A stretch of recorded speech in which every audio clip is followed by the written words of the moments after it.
नमस्कार। पुस्तक है मैं मृत्यु सिखाता हूँ। इसके अंदर दर्शन की बहुत सारी बातें, अच्छी अच्छी बातें हैं। कुछ बातें आपको बताता हूँ वीडियो शॉर्टकट के रूप में। ऐसा कहते हैं कि अगर व्यक्ति को हिप्नोटाइज किया जाए और पुरानी स्मृति को याद करवाने के लिए, तो अगर व्यक्ति से ये पूछा जाए कि 2001 में 5 जनवरी को तुम क्या कर रहे थे, तो कहते हैं कि व्यक्ति पूरी बातें बता सकता है कि मैं इस तारीख को इससे मिला था, इस कलर के जूते पहन रखे थे, ऐसी बात हुई थी। तो ये कहते हैं कि प्रकृति ने हमें एक एक्स्ट्रा ये दिया है कि जो चीजें हमारे काम की नहीं है, हमारा दिमाग उन चीजों को साइड में लगा देता है, यानी कूड़ेदान में डाल देता है। वो कूड़ेदान में पड़ी है वहां डाल देता है, ताकि कहते हैं कि सारी चीजें अगर व्यक्ति के याद रहे तो व्यक्ति पागल हो जाए। अगर एक दिन की हमें सारी चीज याद रह जाए तो व्यक्ति पागल हो जाएगा। इसीलिए पागलपन से बचने के लिए जितना भी कचरा है, जो काम की चीजें नहीं है, उन्हें दिमाग हटा के दूसरी जगह डाल देता है।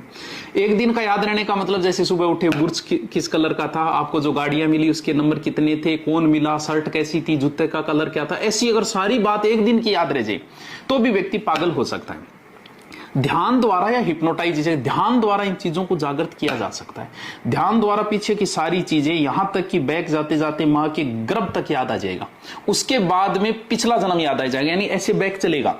तो कुछ लोग जिन्होंने ध्यान किया वो पिछले जन्म की बातें भी उनकी याद होगी, लेकिन ऐसा परिपूर्ण किसी गुरु के निर्देश में ही हो सकता है। अगर आपने ऐसा कोशिश किया पिछले जन्म को याद कर, तो अपने तो ऐसे ही कचरा भरा पड़ा है, पिछले जन्म का कचरा और आ जाए। जैसे ऐसे मान लो कि जो सारा कबाड़ पड़ा है वहां आप घुस गए, आपकी समझ में ही नहीं है, तो व्यक्ति पागल भी हो सकता है अगर पिछले जन्म की बातें याद आ जाए।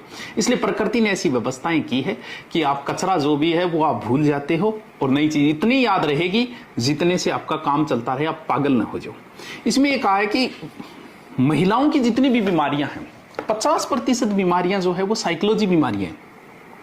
जैसे वो बीमार होती है, उसका पति पास में बैठेगा, उसकी देख रेख करेगा, तो उसे ऐसा लगता है कि जब मैं बीमार होती हूं तो मेरा पति मेरी सेवा करता है, मुझसे प्रेम करता है। कई बार ये बीमारी बच्चों में भी आ जाती है। बच्चा जब बीमार होता है तो मम्मी पापा सेवा करते हैं, पापा ऑफिस नहीं जाते, और उसकी देख, तो बच्चे को लगता है कि जब मैं बीमार होता हूं तब मेरे मम्मी पापा ज्यादा सेवा करते हैं, तो वो बीमार होना शुरू हो जाता है साइकोलॉजी रूप से। तो इसमें कहा गया है कि बीमार व्यक्ति से कभी भी प्रेम नहीं होता है, करुणा होती है, दया होती है, सहानुभूति होती है, वो प्रेम नहीं है। जैसे भिखारी को हम कुछ दे, वो प्रेम थोड़ी है, वो तो करुणा है, वो दया है। तो बीमार व्यक्ति अगर इस प्रकार करे, वो प्रेम मिल रहा है, वो प्रेम नहीं है, वो करुणा है, वो दया है। तो और भी बातें हैं, बाद में करेंगे जिक्र इनका।